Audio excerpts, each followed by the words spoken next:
Bonsoir à toutes et à tous. Merci d'être ici avec nous ce soir. Je suis Fabrizio Gallanti. Je commence à dire mon nom en français, c'est pas bon ça. Je suis Fabrizio Gallanti, le directeur d'Arc en Rêve, centre d'architecture, et je suis très heureux de vous accueillir pour un événement très spécial pour nous, qui nous tient très émus de finalement pouvoir le mettre en place. Parce que, très simplement, il s'agit du lancement à Bordeaux, le troisième d'une série qui a déjà été lancée à Bruxelles et à Paris, d'une publication, Impasse des Lilas, un bel architecte, ou vice-versa, un bel architecte, Impasse des Lilas, dont Arc en Rêve est un des acteurs, un des moteurs de cette publication, parce qu'il s'agit d'un livre, ou comme quelqu'un l'a dit, d'une mauvaise copie du catalogue de la Redoute, comme quelqu'un pas trop sympa à vous lire, en croyant nous offenser, en réalité en nous faisant un gros compliment, qui est la conséquence d'un projet d'exposition qui a été réalisé à Arc en Rêve dans le printemps de l'année 2022, donc il y a déjà 3 ans, et qu'après maintes transformations, discussions, débats, est devenu un livre finalement, qui est à votre disposition ce soir, et dont, avec Benjamin Lafort, un des 3 membres de l'agence Un Bel Architecte, nous allons discuter ce soir. Pour ceux qui... Est-ce qu'on a quelques images de l'expo peut-être à montrer? Tout le monde aussi. Et juste pour faire un petit saut dans le passé, qu'est-ce qui se passe là? Voilà. Pour ceux qui... Enfin, j'imagine que quelques-uns de vous ont visité cette exposition.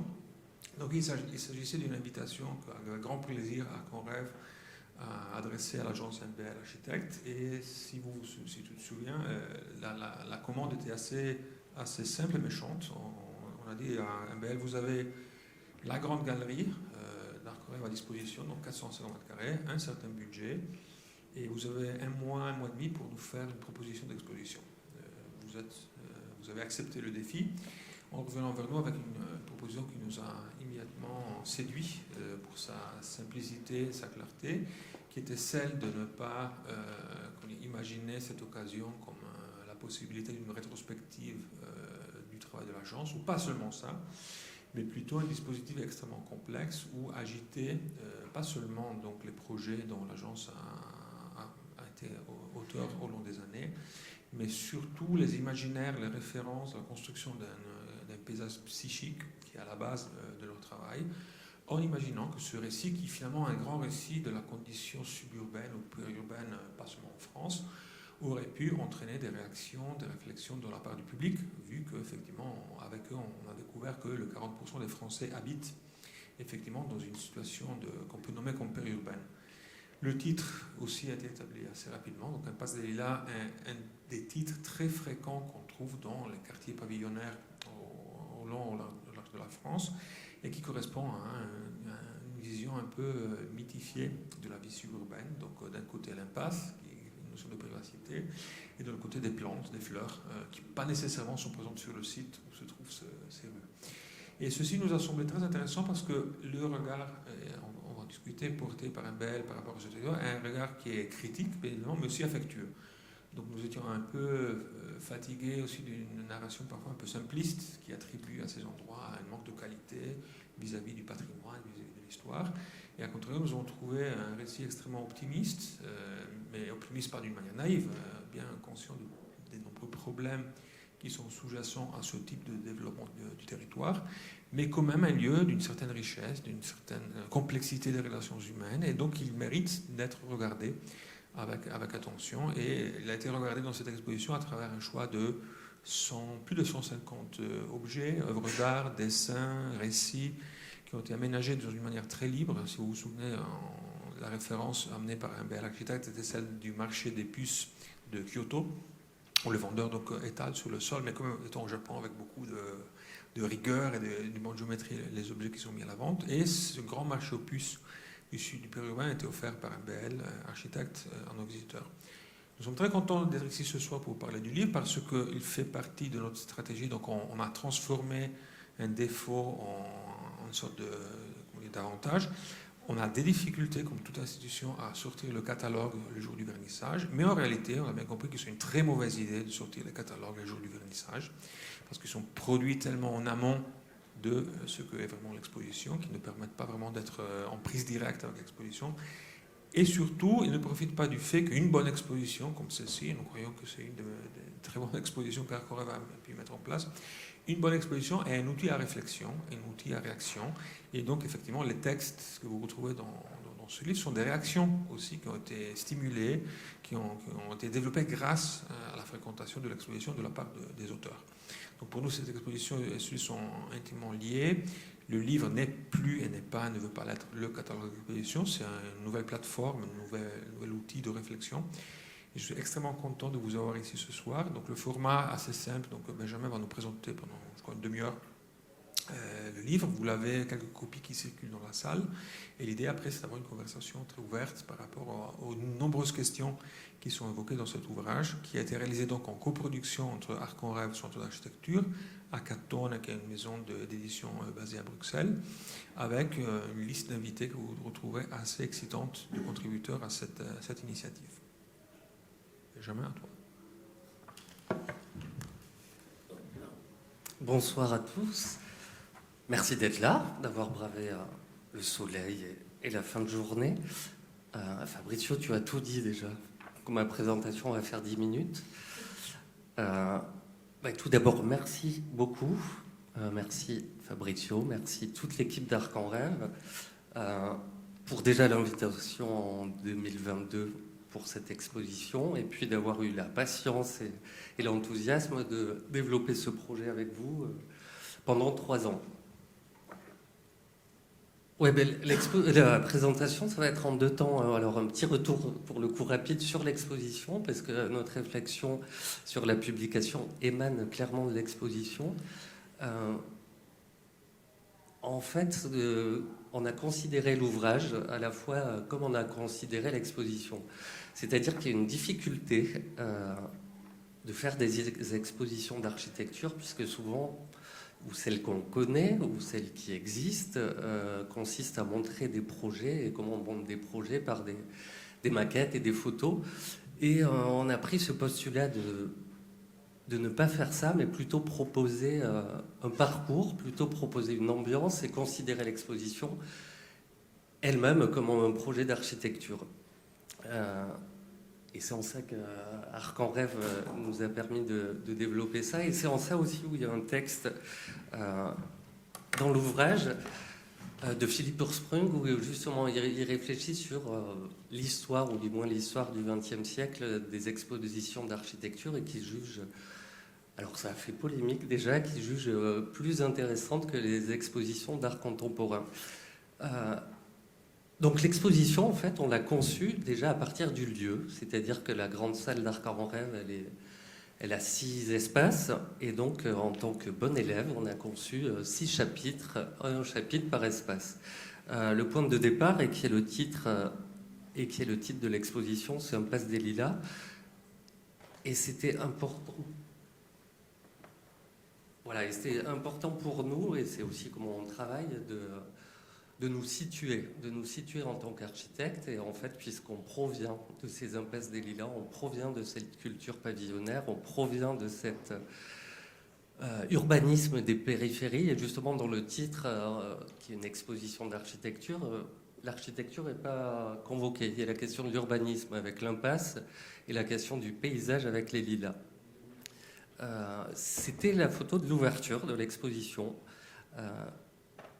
Philippe Ursprung en parle aussi, où justement ce qui l'a frappé, parce que les 3 critiques qui sont présents dans l'ouvrage ont visité l'exposition, et donc c'est un point de départ de l'exposition pour ensuite, chacun avec ses marottes, chacun avec son expertise, étendre le sujet. Et Philippe Ursprung, en fait, il interprète ce premier objet, cette Twingo, en fait, comme une référence, ou du moins une référence critique aux grosses voitures luxueuses qui traînent devant les villas blanches de Le Corbusier. Et pourquoi pas? On l'accepte, alors pas par prétention de se comparer à Le Corbusier, mais justement par cette volonté de parler à la fois des objets populaires et à la fois des objets considérés comme de la culture savante. Donc vous voyez, comme Fabrizio l'a dit, il y avait 123 objets thématisés suivant ces 6 chapitres. Et c'était dans ces objets-là, en fait, ils étaient regroupés à la manière de la rencontre des objets surréalistes sur une table à couture, où justement on fait, sur une machine à coudre, où on fait justement des liens entre des objets qui n'ont pas de sens. Et ce qu'on a voulu, et ce qu'a permis à Arc en Rêve, du moins, c'est un ralentissement de la compréhension. C'est-à-dire que dans les 123 objets, il n'y avait pas le cartel. Il n'y avait pas le cartel de l'objet. Et c'est à l'issue du parcours où on avait ce petit livret qui permettait de retrouver les objets qu'on a considérés.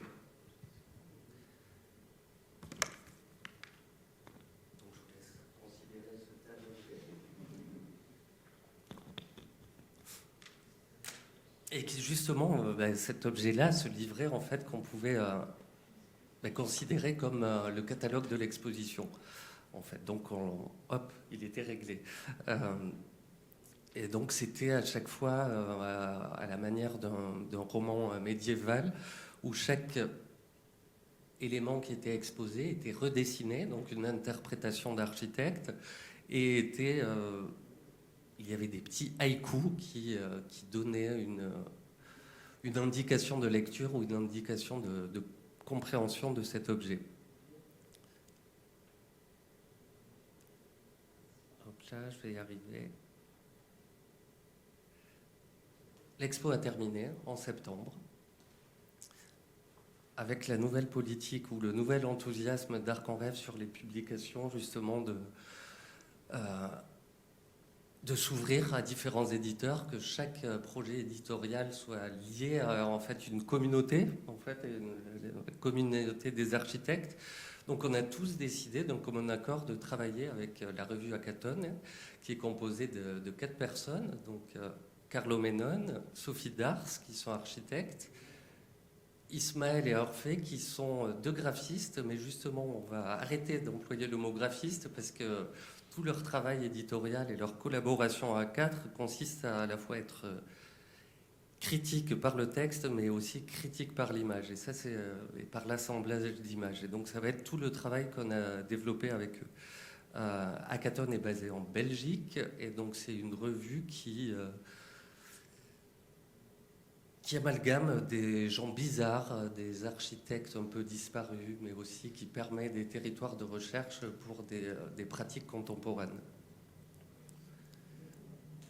Hackathon, donc c'est un peu, on peut se le dire, hein, c'est une revue très intello, très précise, très pour le champ de l'architecture. Et on s'est rencontrés avec cet objectif. Alors, à la fois le catalogue de la Redoute, les 600 pages du catalogue de la Redoute, mais aussi le catalogue IKEA. Puisque à la manière dont on a considéré l'exposition comme un marché aux puces, en tout cas quelque chose de populaire qui permet de considérer une masse critique d'objets, on s'est dit que le catalogue IKEA, c'est un objet qui permettait de penser la publication. C'est-à-dire à l'inverse de la publication, où c'est l'espace qui nous a permis de chapitrer l'exposition. Là, c'était le catalogue IKEA. Et ce catalogue IKEA, plutôt qu'à l'inverse de l'exposition, où il y avait cette volonté de ralentir la compréhension, de considérer uniquement ce qu'il y avait devant nous, dans le catalogue IKEA, et dans aussi ce qu'on peut voir dans le film Fight Club, on voit que chaque élément d'une image est légendé. Et donc, dans la publication L'Impasse des Lilas, il y a 650 images organisées, classées, je vous rassure, et justement se dire que le crédit, ou du moins la clé de lecture, elle devait être pas du tout ralentie, mais elle devait être immédiate. À la manière du catalogue IKEA qu'on peut feuilleter de temps en temps, il traîne dans les toilettes, il traîne sur la table basse, et donc on peut avoir une lecture totalement autonome de cet objet par fragment. Ou même on peut dire un terme qui arrivait dans l'exposition en voyant le parcours des visiteurs, c'est aussi comme un voyage en zigzag. C'est-à-dire il n'y a pas nécessairement une lecture ordonnée, on peut l'avoir, mais il y a aussi cette volonté de permettre aux spectateurs ou aux lecteurs de butiner. Le rapport de l'exposition et du catalogue aussi, ça s'est fait pendant le démontage de l'exposition, où on s'est dit, on ne savait pas encore ce qu'on allait faire, mais les 123 objets qui allaient chacun disparaître dans des collections respectives, dans nos archives, au CAPC, on n'allait plus avoir leurs traces, on n'allait plus avoir leur mémoire.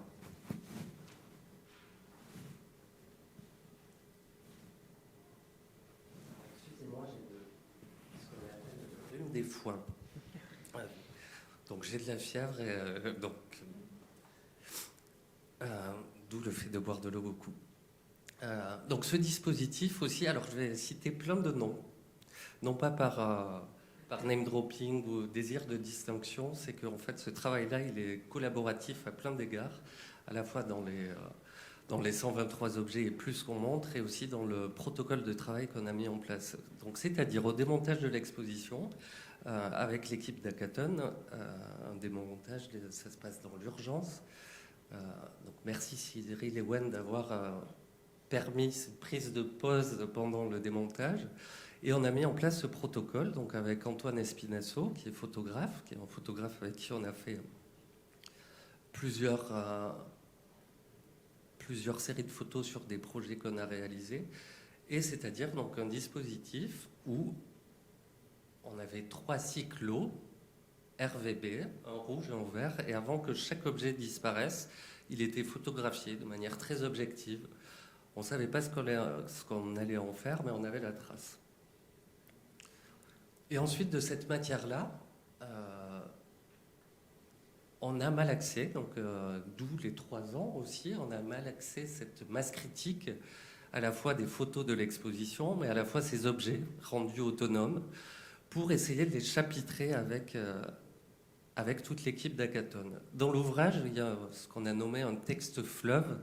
Donc c'est un texte qui a été écrit par Carlo Menon, donc qui résulte de sa visite de l'exposition, on a fait beaucoup de visites de nos projets, qui résulte aussi de beaucoup d'interviews avec nous et avec tous les protagonistes, artistes et photographes. Et donc, ce classement d'images a permis de créer des thématiques de lecture et des thématiques critiques. Alors, il n'y en a pas 6, comme dans l'exposition, il y en a 15, ce qui permet aussi cette lecture en zigzag des différents thèmes critiques. Voilà, donc on a butiné, on a, comme le dit Georges Perec, pensé, classé, trié. Je vous passe les détails ou les fonctionnements de ces fardes.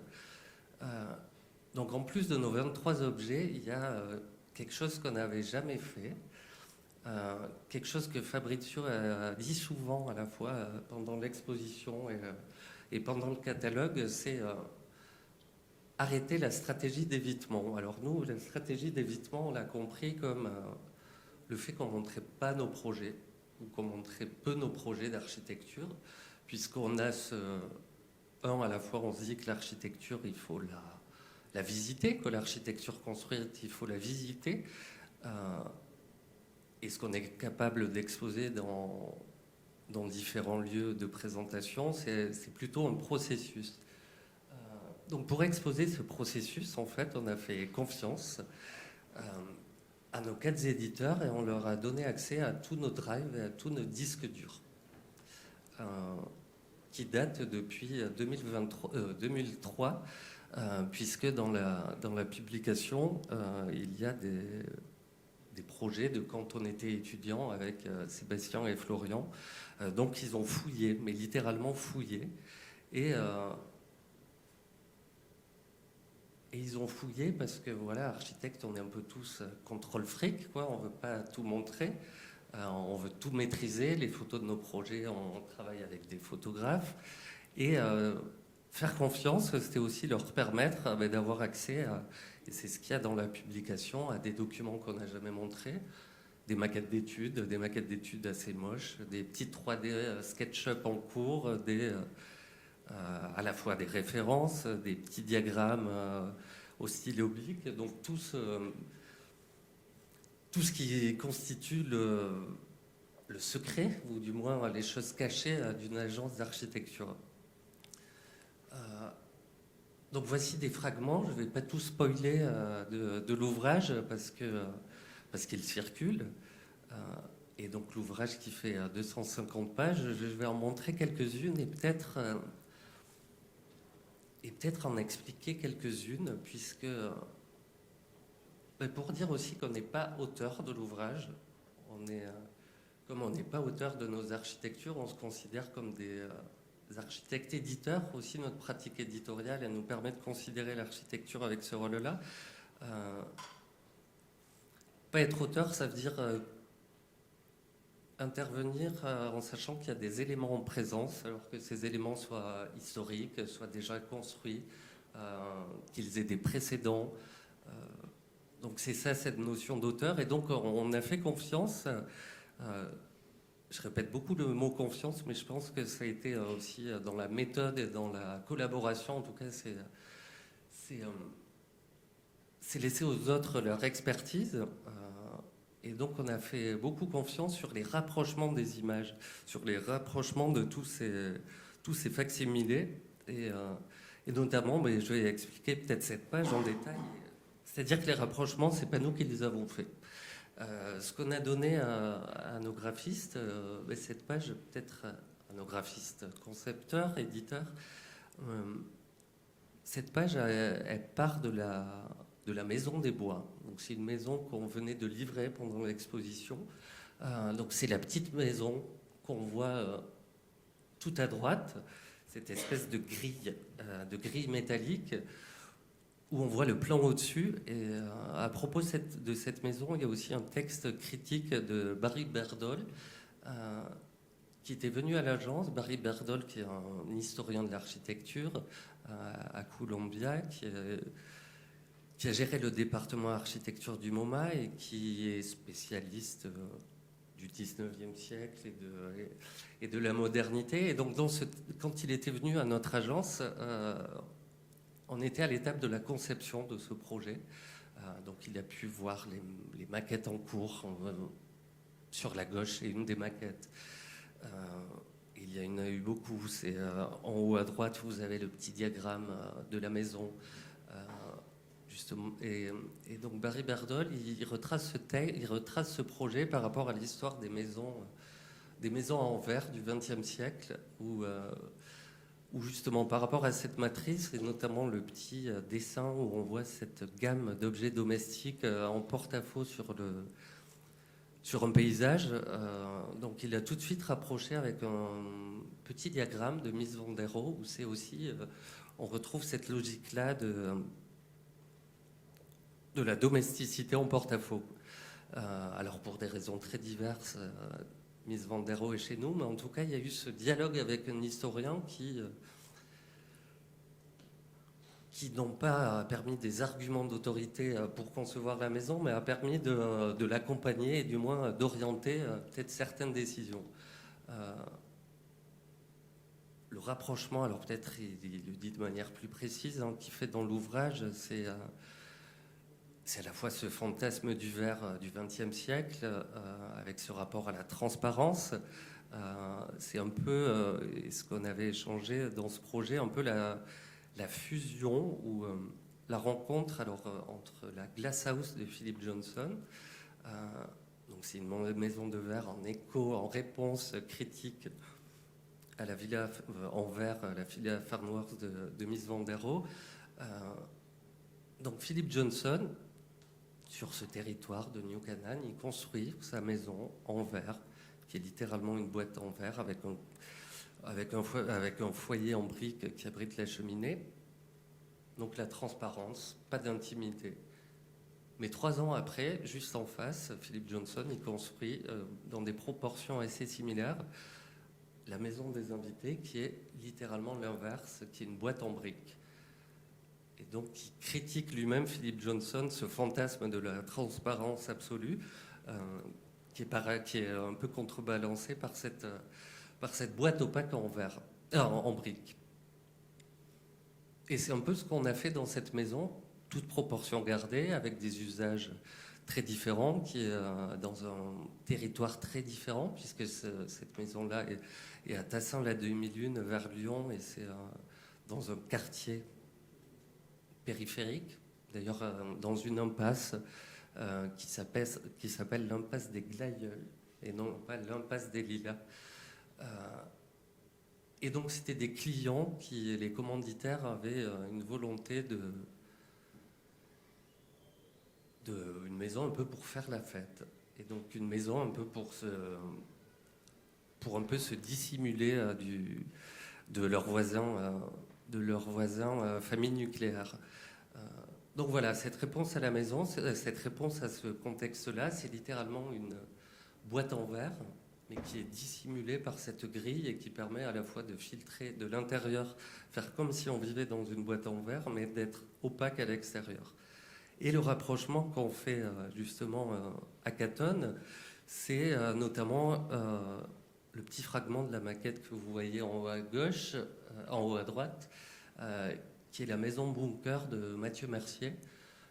Mathieu Mercier, l'artiste avec qui on avait collaboré sur ce projet-là, qui était en fait un pavillon double pente d'un promoteur de construction individuelle, sur lequel il avait adjoint un autre fantasme du XXe siècle, un bunker.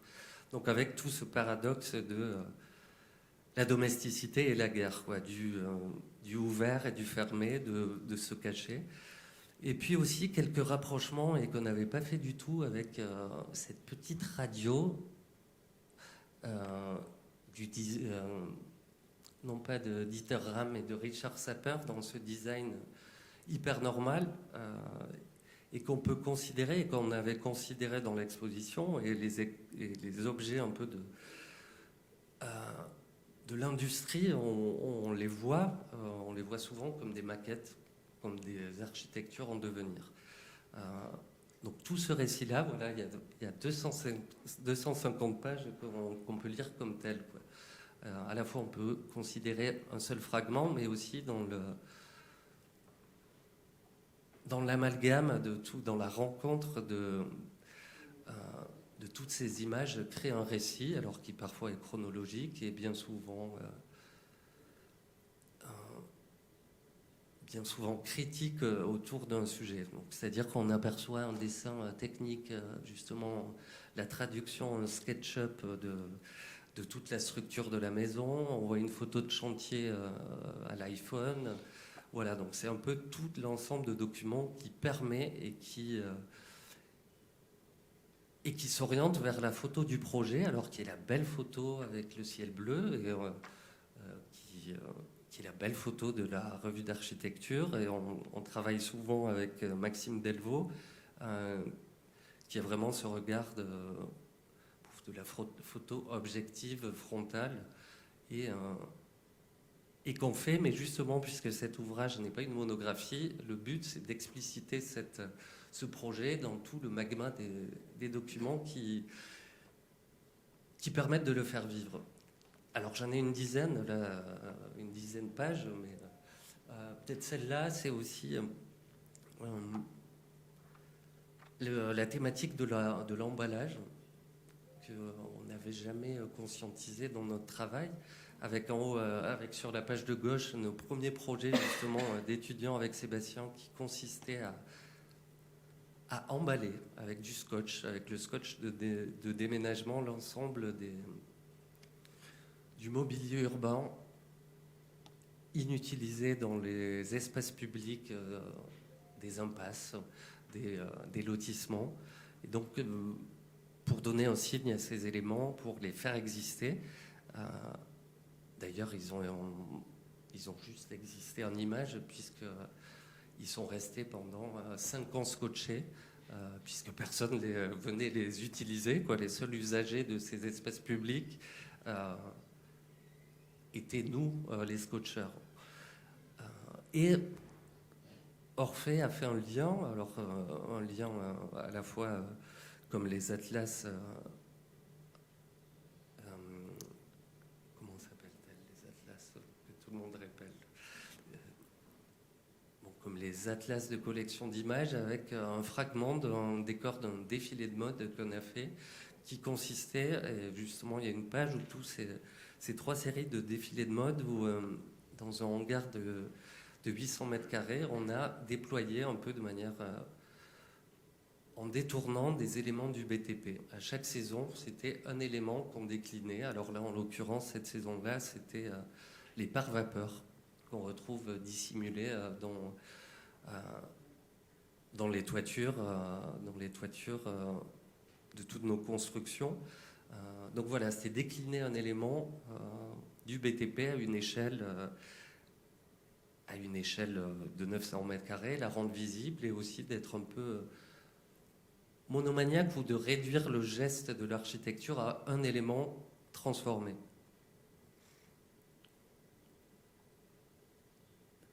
Donc ça, c'est le texte fleuve de Carlo Menon qui se déploie justement dans ce rapport architecte-éditeur. Le rapport éditeur, on le dit aussi dans nos travaux de maître d'œuvre, mais il y a aussi ce travail d'éditeur de la revue mensuelle devenue trimestrielle Plan Libre. Et justement de considérer, il y a beaucoup de pages dans l'ouvrage qui sont en grille. On a aussi cette pensée en grille, cette pensée à reproduire un peu systématiquement, c'est-à-dire à produire une masse critique avec des micro-variations et plus que des obsessions ou quoi, où c'est vraiment une méthode. Et donc dans les différentes thématiques de Plan Libre, on voit qu'on s'est adressé on a posé la question du rond-point, on a posé la question de la mort, on a posé la question des briques, on s'est entouré d'experts pour réfléchir sur le capitalisme, sur la fin du postmodernisme. Et donc, tout ce travail d'éditeur avec des experts assez éclectiques, c'est aussi ce qu'on espère ressentir et présenter dans la revue. Là, vous voyez des fragments, alors les projets aussi... nos projets qu'on peut dire construits, qui sont domestiques ou des galeries d'art, ils sont plutôt présentés aussi en fragments, en dispositifs récurrents ou en figures, pour comprendre un peu une logique dans une série de projets d'architectes et qu'il n'y a pas un projet, mais que en fait chaque projet dialogue. Alors là, en l'occurrence, c'est l'emploi de la terre cuite avec à la fois cette salle de bain conscientisée vraiment en hommage au travail de Jean-Pierre Reynaud, mais aussi avec ces fragments de terre cuite sur mesure pour un appartement, mais aussi pour des parties communes d'un appartement haussmannien, le retour de ce trincadis. Donc c'est aussi cette pensée en figure, ou du moins ce classement des éléments en figure, nous permettent de comprendre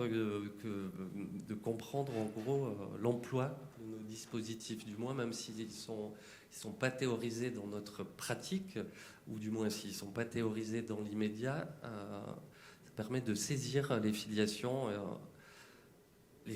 entre chaque projet. Donc voilà, je peux en passer. Tout ce travail sur la grille qu'on retrouve dans des mobiliers, mais aussi dans le travail en gamme, qui correspond à la fois à des plans urbains sur lesquels on commence à travailler un petit peu plus aussi ce changement d'échelle, qui font référence aussi à support surface. Et donc ce lien entre l'exposition d'art et l'exposition d'architecture, la distinction qu'ont fait Philippe Ursprung, et je pense que ça peut être le sujet de dialogue, et je regarde Didier aussi sur ça, c'est que souvent les architectes, alors qui ont fait des expositions dans les années 2000, ou ceux qu'on a beaucoup regardés, comme les Philippe Ram ou les Didier Faustino ou les François Roche, on les considérait comme des artistes parce qu'ils exposaient dans des musées, et en fait, alors Philippe Ram, on a eu une discussion avec lui et on partage ça. En fait, c'est que l'exposition, c'est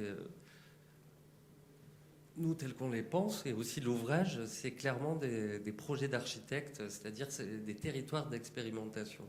C'est pas du tout jouer l'artiste, c'est vraiment c'est un cadre de réflexion. Et alors, c'est ce que dit aussi Philippe Ursprung, c'est que les expositions d'architecture, elles sont intéressantes quand il n'y a pas de critique d'architecture ou dans les moments de pause de critique d'architecture.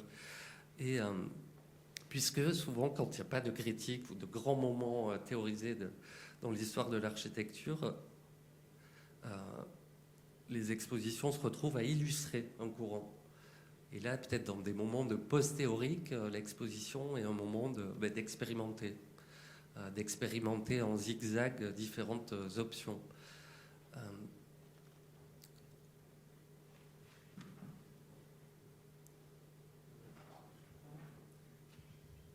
Je vais profiter parce qu'on n'a pas non plus beaucoup de temps. J'ai une question qui s'attache à ça. Après, j'aimerais aussi solliciter notre public d'intervenir. Dans toutes les disciplines visuelles, et l'architecture, on peut dire aussi que c'est en partie aussi une discipline visuelle, il y a des traditions de livres. C'est-à-dire le livre d'artiste a son histoire, dans la photographie, les publications de photographie ont leur histoire, et on peut aussi dire que le livre illustré en architecture a une histoire assez ancienne, on peut remonter à la Renaissance. Donc j'étais curieux de savoir dans la réflexion de ce volume. Donc c'est pas le livre qu'on confie à la maison d'édition qui a des formats standards, qui va donc jeter les photographies et les matériaux dans leur système déjà établi. Je pense à beaucoup de maisons d'édition qui font ça. Pour sortir, la monographie est plutôt efficace. Donc c'est un livre assez original. J'aimerais savoir si dans la conception du livre, à quels autres livres d'architecture vous avez pensé, en réaction à qui? Évidemment, on peut aussi SML Excel de Rem Koolhaas. Il y a des architectes qui ont vraiment fréquenté le livre. Je pense à Le Corbusier, Rem Koolhaas, un peu comme peut-être, pareil, quand ils n'avaient pas trop de projets à construire, ils faisaient des livres. Ils ont vraiment pensé les livres comme des projets d'architecture. Donc j'étais un peu curieux de savoir, parce que ça, c'est vraiment une conversation à laquelle nous, à Conrêve, on n'a pas trop assisté. C'était plutôt, j'imagine, entre vous et la maison d'édition. Quelles sont les références de livres d'architecture qui vous ont, comment dire, animé à imaginer le vôtre? Mais j'en profite parce que je suis tout seul. Donc il n'y a pas mes deux associés, il n'y a pas l'équipe d'Hackathon. Donc justement, on est tous arrivés avec nos références. D'où le fait que ça ait pris du temps. Il y a une référence qui nous a animés globalement tous, c'est aussi les éditions Taschen, de manière très claire. Moi, je suis devenu architecte grâce à le Taschen de Richard Meyer, vendu alors c'était en francs, à 53 francs à Carrefour-la-Beige.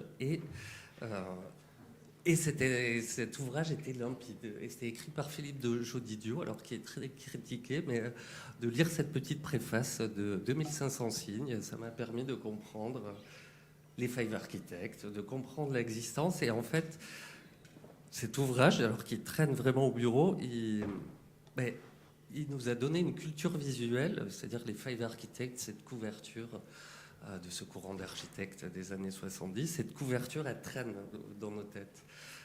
Donc il y a les Taschen. Puis aussi pour ce côté glacé qu'on peut feuilleter, qui désacralise un peu la chose. SML XL aussi, puisque on y revient à l'agence, c'est clairement l'objet qui traîne quand on l'a acheté, ou du moins quand en solde, on l'avait feuilleté, mais on avait oublié quelque temps après qu'il y avait un abécédaire. L'abécédaire, c'est littéralement un outil, on y revient. Il y a aussi, pareil, le gros pavé jaune édité par Arc en Rêve, Mutation. Mais si on revient un peu dans l'histoire, et c'est là où mes confrères et consoeurs ne sont pas d'accord, mais il y a Percier et Fontaine. Donc Percier et Fontaine, prix de Rome, 18e siècle, et qui avaient fait plusieurs gros pavés. Alors ils sont durs à trouver, mais on les a trouvés dans la bibliothèque de l'école des Beaux-Arts. Donc c'est vraiment des vieux grimoires. Et notamment, il y avait une série donc les gravures 19e siècle et tout ça, à gogo. Ils ont redessiné tous les palais de Rome. Donc il y a cette idée dans cet ouvrage-là d'une masse critique. Et aussi, c'est pour ça que je parlais de la pensée en grille.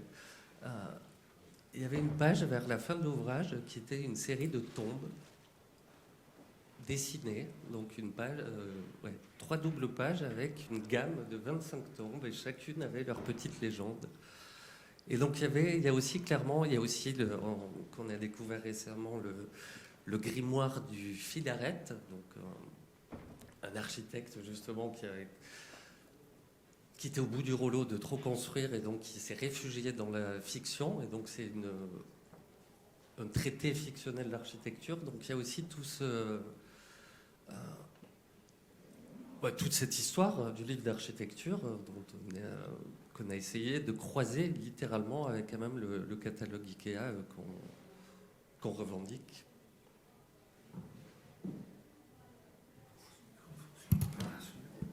Il fonctionne. Est-ce qu'il y aurait des questions dans le public? Est-ce que le volume a circulé un peu? Vous l'avez feuilleté? Auriez-vous des questions, des curiosités, des surprises peut-être dans le court temps que vous avez pu regarder? Bon, le livre est à la sortie en offerte. Est-ce que tu vas faire des signatures peut-être? On va voir. Il y a déjà des gribouillages dans le livre. Et tu disais donc que le texte de Philippe Hochsprung, assez polémiquement soutient le fait que les plus intéressés aux expositions d'art que d'archi a déjà généré quelques controversies. Vous avez eu des échos de quelqu'un qui n'est pas d'accord ou pas content? Oui, puisqu'on a fait le lancement samedi dernier à la Galleria Continua à Paris, donc dans une galerie d'art. Et c'est justement la personne de la galerie qui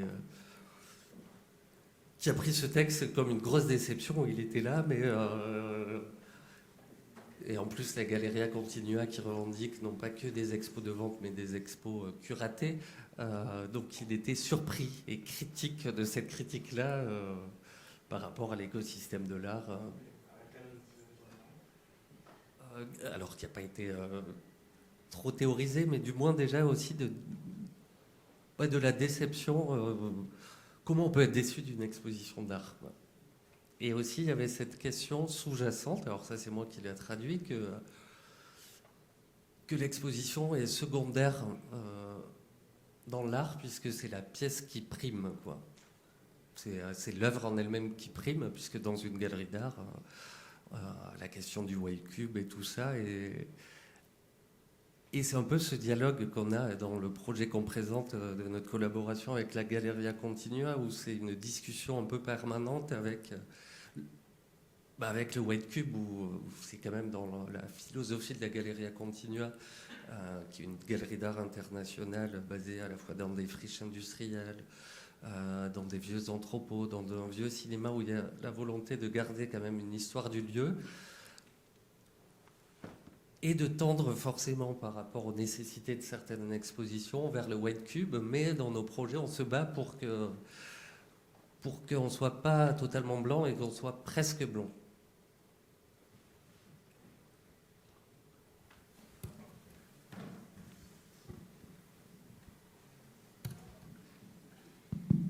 Et je continuerai sur ce thème, parce que pour revenir à l'expo et au livre aussi, quand même, il y a beaucoup de contenus qui sont incorporés dans le livre, qui sont issus d'autres champs disciplinaires. Donc évidemment, les arts visuels sont importants pour vous, mais il y a aussi des incursions avec les sciences, la botanique. Je pense au gros travail de répertoriage de plantes que vous avez justement réalisé, si je ne me trompe pas, pour la Galleria Conti, en occasion de leur projet d'aménagement en banlieue parisienne. Donc, nous, les architectes, c'est vrai que nous avons une tendance un peu à phagocyter, à incorporer les contributions de discipline, à les détourner pour notre usage, mais j'aimerais mieux comprendre pourquoi, comparé à d'autres qui ne le font pas, pourquoi pour vous, quand même, la fréquentation de d'autres pratiques importantes, pourquoi ça va au-delà tout simplement d'un plaisir personnel, d'un hobby, et ça vraiment rentre dans vos réflexions. D'où vient-elle et comment s'articule cette curiosité finalement qui me semble très portée dans vos projets? C'est la méthode qu'on revendique et la méthode de l'enquête. C'est-à-dire dans la tradition de l'architecture du moins du XXe siècle, il y a ce mot du diagnostic. C'est-à-dire diagnostic, c'est analyser le programme et le site. Et c'est qui, en gros, du coup, ça c'est la philosophie de l'architecte-auteur. Et nous, voilà, dans ce travail d'enquête, justement d'architecte-éditeur, c'est avant d'agir, c'est déjà comprendre les forces en présence. C'est déjà l'enquête, dire ce qui est déjà là, c'est déjà inaugurer le projet. Et parfois, c'est le projet. Le travail de la flore qu'on a fait, c'était justement sur cette friche industrielle de la Galleria Continua. On ne savait pas quoi faire au début. C'était tellement grand, il y avait un paysage vraiment de friche. Et donc c'est là où on a collaboré, on a invité des paysagistes à travailler avec nous. Et donc ce travail d'enquête et de collaboration, en fait, ça a été... nous, on a beaucoup appris en fait avec les paysagistes sur ça. Avant d'agir, ils considèrent, et ils ont aussi un rapport au temps beaucoup plus long que nous. Donc il y a cette méthode, et ce que tu dis de la flore qui est présentée dans l'ouvrage en grille, c'est à la fois la méthode des paysagistes, la méthode des scientifiques, ou du moins c'est ce qu'on y projette, cette pensée en grille, quoi, en masse critique. Et comment, une fois qu'on a une masse critique, une quantité de données, ensuite, dans un second temps, on agit comme un éditeur, on sélectionne, on grossit le trait de certaines choses, on repère des figures, des choses qu'on peut redéployer ensuite architecturalement. Peut-être un truc pour finir, il y a cette, justement sur la transdisciplinarité, il y a 2 textes critiques qui sont enthousiasmants. Un, c'est Thomas Daniel, qui est un historien de l'architecture japonaise et qui fait justement l'histoire de l'enquête au Japon, des samouraïs jusqu'à Boho, en gros, et comment l'observation fait du projet. Comment justement les architectes, avec nos outils qui sont le dessin, tout ça, permettent de considérer des choses invisibles. Voilà, et il y a aussi, en fait, sur la transdisciplinarité, donc avec Arc en Rêve, on a invité Alexandra Midal, qui est une théoricienne du design, et justement qui a écrit ce texte « Penser avec les fleurs ». Et elle aussi, dans sa méthode, on peut croire qu'une historienne théoricienne du design, elle va nous parler des objets tangibles. En fait, pas du tout. Elle parle des fleurs. Elle montre que les fleurs ont été des outils pour notamment les designers IMSS, qui a une commande, je le fais très vite, dans une commande d'un pavillon pour une expo universelle, pour le pavillon américain en pleine guerre froide. Les commanditaires, donc le gouvernement américain, voulaient que ce film d'images, de 4000 images, se conclue sur 3 drapeaux américains. Et les IMSS, par ruse de montage, en fait, ont conclu ce film sur des glaïeuls. Et ensuite, alors à partir de cette anecdote-là, Alexandra Midal tisse une histoire, à la fois une histoire dans la fiction et à la fois une histoire dans les précédents du design, sur ces fleurs qui sont souvent des stratégies qui dissimulent quelque chose de beaucoup plus politique derrière, hein, notamment que les stratégies militaires ont souvent des noms de fleurs, que en fait la fleur dissimule. Et donc elle fait l'hypothèse que dans les 6 vases qui étaient présentés dans l'exposition, les 6 vases avec chacun leur bouquet de fleurs, elle fait l'hypothèse que nous sommes des espions, que Arc en Rêve et MBL, nous sommes des espions de on ne sait pas quoi, nous non plus d'ailleurs, mais voilà, c'est comment la transdisciplinarité elle permet de créer une multitude de récits et qui dépasse le récit initial qu'on avait proposé dans l'exposition. Merci beaucoup. Nous avons une petite pause avant de démarrer la deuxième partie de notre session d'aujourd'hui. Merci beaucoup. Impasse des Lilas est en vente à la sortie, donc si vous voulez effectivement feuilleter le livre et